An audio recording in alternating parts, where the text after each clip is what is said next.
Hey, it's Brian with the Midnight Mechanic. Today we're going to show you how to replace the axle seal in your 3/4 ton Chevy truck. Now we're going to do it on our 2002 2500 HD that we like to call Eldona. So our truck has the disc brake rear end. The drum brake ones are a little bit different, but you can kind of look at this and kind of see generally how it's done and kind of figure it out based on that. I've done both. They're both pretty easy. This one's just a little bit different. So we're just specifically going to show you this one because I don't have a drum brake rear end around here. This will also work on a lot of other model trucks as long as they have the 14-bolt full floater.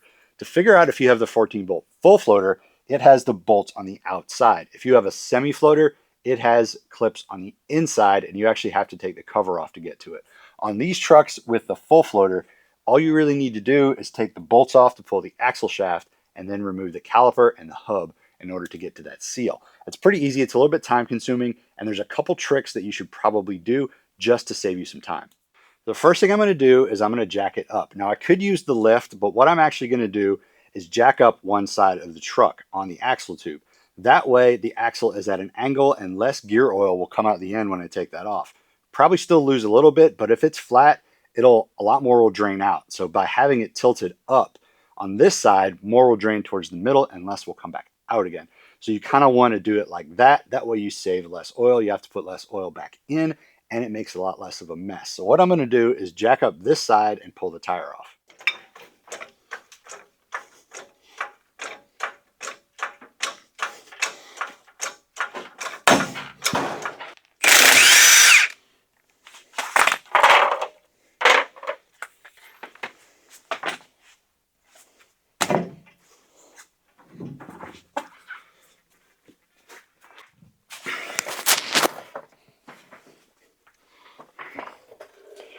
So now you need to remove the caliper and the brake rotor.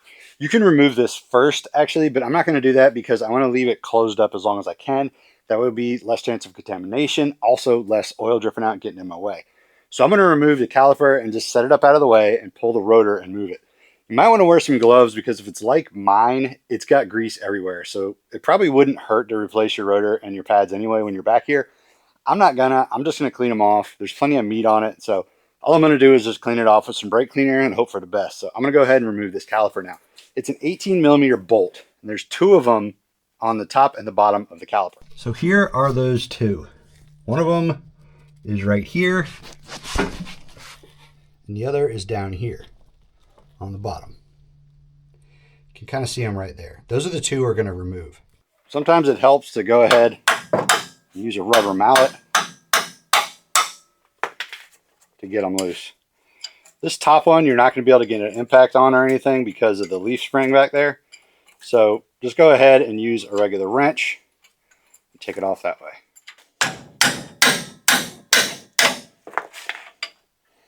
You can use a breaker bar on this bottom one. It's still in my toolbox. I never really feel like going and getting it. Off that bracket and set it up to the side. Set it up out of the way like this so you don't mess up this rubber hose. Once that's off, you can grab your brake rotor and pull it off. A lot of times it might be rusted on there like this one. Use a rubber mallet. Bonk it a little bit. You don't want to use anything heavier than that because you don't want it to get stuck on there. You can also spray a little bit of penetrating oil on there when you're bonking around. That way it'll probably help loosen up some of that rust. It's going to go around this centerpiece. Try not to get it on the lugs because you don't want that to be a problem later. So just kind of spray it around that edge. And now when you bonk it around, sometimes they get really stuck on here like this one. This one has a lot of rust on it, so it's really stuck. What I'm actually going to do is I'm going to get a heavier mallet and bonk on this hat. Make sure you don't hit the rotor, but bonk on that hat a little bit to help loosen it up.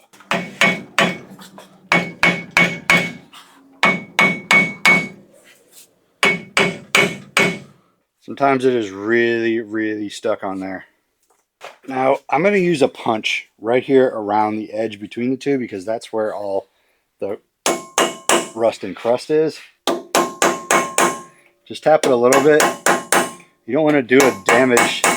You don't want to do damage to anything. You just want to try and knock it loose a little. Alright, so I'm actually just going to put a new rear rotor in this truck because this one is stuck on so much.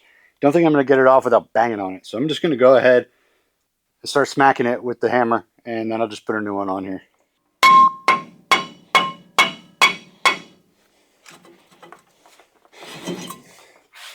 Probably should have just done that to begin with. Now that the rotor and the caliper are up out of the way, you can go ahead and pull the axle shaft out. The way you do it is to remove all these bolts and then slide the axle shaft out and put it somewhere that it won't get damaged. Now, oil is going to come out of here, some gear oil, so make sure you put a little bin underneath it to catch the oil. Ours probably isn't going to have anything coming out because I do have it tilted up, and I already took it out once, but I put it back in so I could show you guys how. So I'm going to go ahead and do that. I'm going to take all these out, set them aside where they're not going to get lost, and then slide out the axle shaft.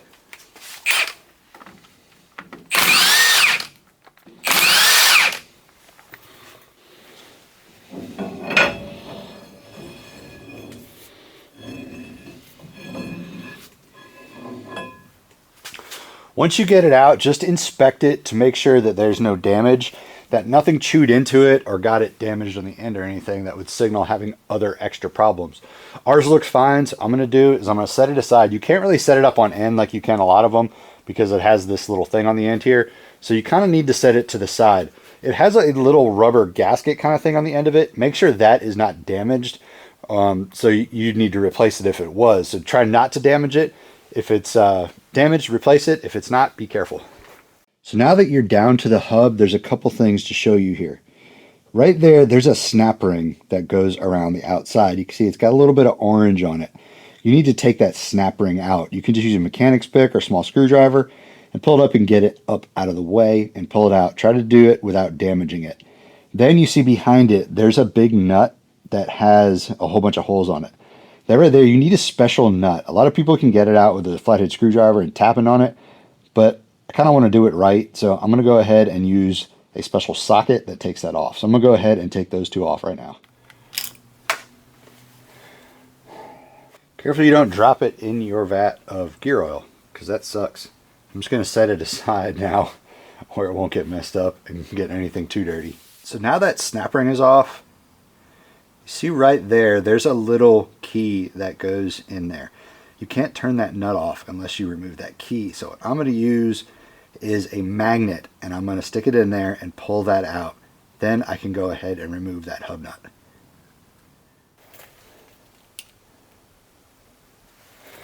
So it's just a tiny little piece of metal in that keyway. These magnets are incredibly handy. I highly recommend you have them in your shop.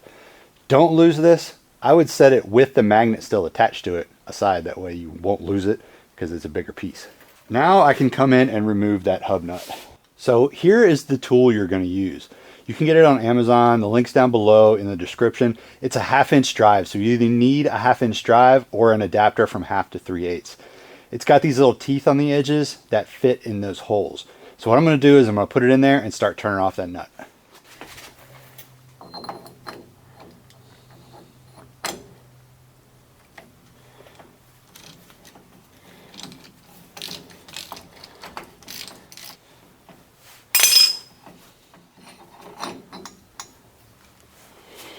Now that that's off, set this entire assembly to the side.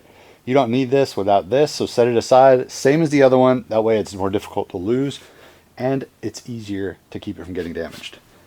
So here on ours, the hub is pretty stuck on there. So I'm going to tap around the edge on it.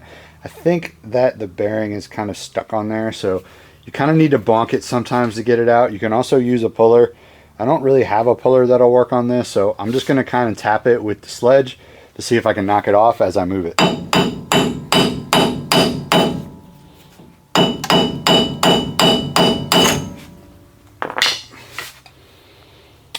There you go, now it's come off. Okay, so our hub is off now. Now that you have it off, you can do things like replace the bearings. Our bearings actually look pretty good, so I'm not going to do it because I didn't buy them. So we're not going to worry about that. We're just going to worry about the seal. Our seal actually had come apart and it was stuck in there a little bit, so I got it out. It needs to be cleaned up a little bit because it got some junk in there. The bearings and the hub actually look really good, so I'm not worried about those. But I do need to make sure that the surface it's sealing against is in good shape. So what I'm going to do is I'm going to go ahead and go in there with a cloth and clean it up real nice and a little bit of maybe brake cleaner. Try not to get anything down your tube, but you can clean up the surface pretty well. So here's the other thing. If you go to install your hub and it doesn't go on correctly, don't force it. Ours actually had a piece of the old seal that was still stuck in there. And it was just seized on there because there was a lot of problems with an oiling on there. So I guess it just came apart and it got stuck on there. So we got it off, cleaned it up, and now we're ready to install the new one. So check your new seal and make sure that it's the same one as the one you're removing. Ours looks a little bit different because it actually came apart right here. But the new one is the same one. But we have to remove this part off of the old one in order to install the new one, obviously. So the way I normally do this is I will get a screwdriver, and a lot of times you can pry it up from the inside. Sometimes you got to kind of come from the side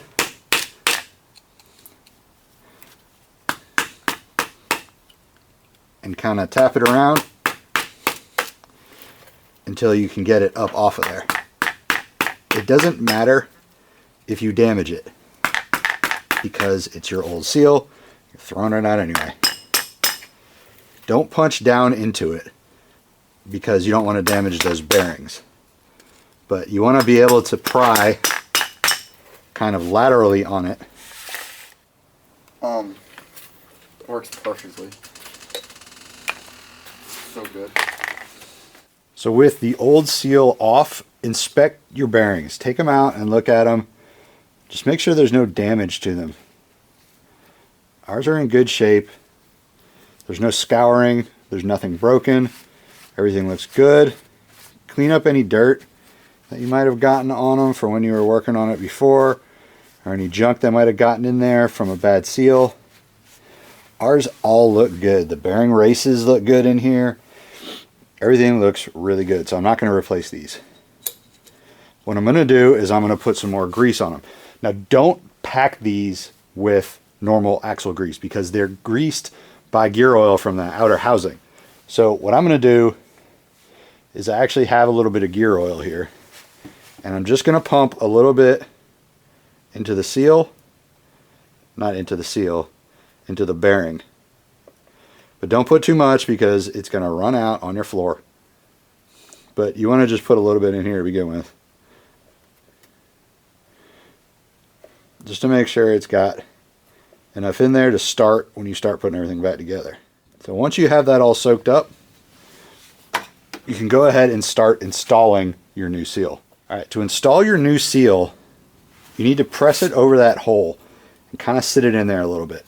And then use a rubber mallet. Don't use anything hard because it'll damage it. And you tap it around till it goes in that hole. Just go around in a circle. And the rubber mallet will keep it from getting damaged. But now everything is sealed up properly on there. And you can actually use a little bit more gear oil right here on the inside if you want, just to lubricate stuff up a little bit. And then we can go ahead and reinstall it on the truck. So reinstalling it is the same as uninstalling it. All you really need to do is slide it directly back on until you can feel it seat back there. Once that's on, you can actually come back with some more gear oil and pump it in there and lube up that front bearing. I'm going to come back in with the nut and I'm going to install that.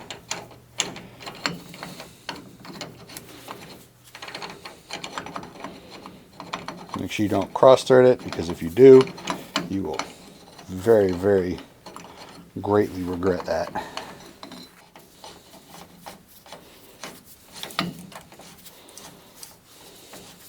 So now when you're doing the spindle nut, you need to torque it down to 50 pounds and then back it off. So we have it set for 50. So now I'm going to go ahead and tighten it down. Kind of do it as you're rotating this.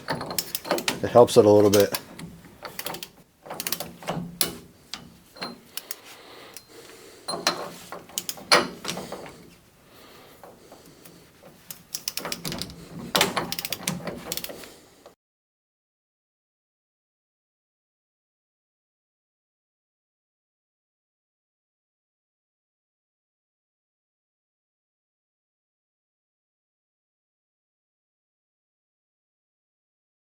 Now that that's lined up, you can go ahead and reinstall that little key. So it goes all the way back. You might need to move stuff around, or it might just go straight in like that. Now that all that is on, you can go ahead and reinstall your snap ring. It's got this little part that sticks down right here. Make sure that goes in the notch behind the keyway. That's what's going to keep the keyway from coming out. So work your way around. Get it on there. And you can kind of get your pick or your screwdriver to get it to go all the way back to where it's seated completely against that nut, the spindle nut. All right, so your entire hub is now on. You can go ahead and move on to reinstalling your axle shaft, and then you can go ahead and reinstall your rotor and your brakes. We're going to go ahead and put the axle shaft in and then clean up all this oil.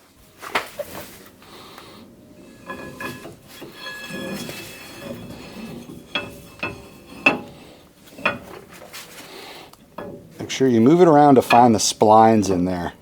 And then you need to make sure that you get the splines aligned to where your bolt holes are also lined up. Remember that seal. Make sure that seal doesn't get damaged. Now we're going to go ahead and reinstall all of our bolts from the outside of the axle shaft.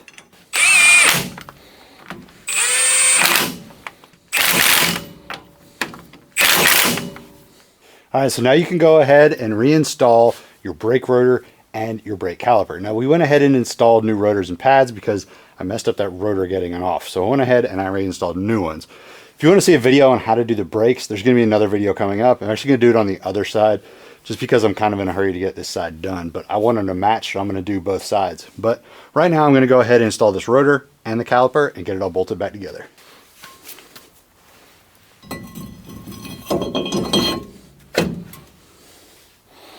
Clean off any grease you might have gotten on there.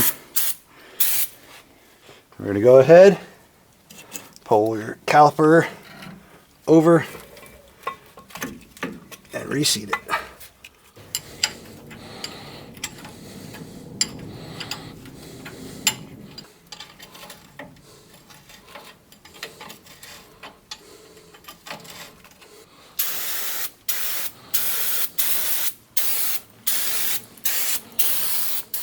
So now that your brake pads and your calipers are on, everything's bolted together, just look through and make sure that you had tightened everything down, and then you can go ahead and reinstall your wheel, take it for a drive, see how it does. So there's another thing you can do with your truck that is very time consuming and very messy. I do not like doing these, but it's not terribly hard as long as you take your time and you know what you're doing and you don't force anything. Don't force anything on, don't force anything off, and everything should be fine. Messing up something on your rear axle is something you really don't want to do because you don't want to have to replace your whole axle. It's not hard to replace your whole axle anyway, but it's also costly. You don't want to do that.